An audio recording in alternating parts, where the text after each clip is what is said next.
ستر خوشحال خان خټک صاحب غزل شیراکا د غواشنی پسې غواړې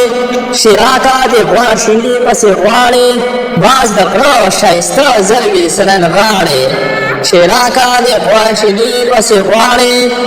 باز د غره ښایسته زرګې سرنغاړې یو اواز د شو اسونو د ششنا دی یو اواز د شو اسونو د ششنا دی بل اواز د ګنده خرونو دی چې ناړې بل اواز د ګنده خرونو دی چې ناړې څوک ژړا د آخرت دپاره کاندي څوک ژړا د آخرت دپاره کاندي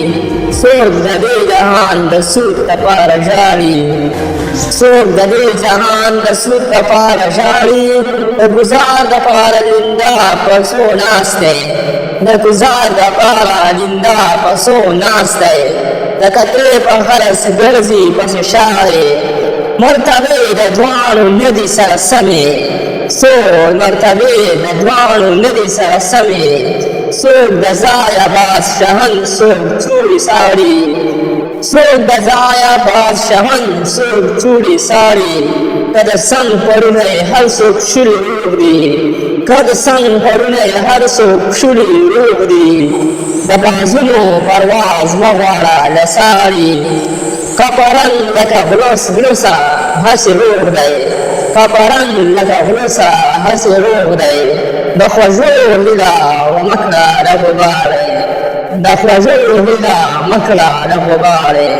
ګران ټکي شیراکا خټک لهجه کې ښارونه تاویل شي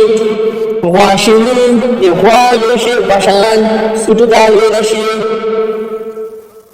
ساړي یو قسم کې مرغۍ ده ناړي د خره اواز ته ناړې شي ششنه د اسونو اواز ته ویل شي یعنې اسونه ششنېږي خرونه نړېږي سپي ټمیږي ازمړې برمبېږي وغیره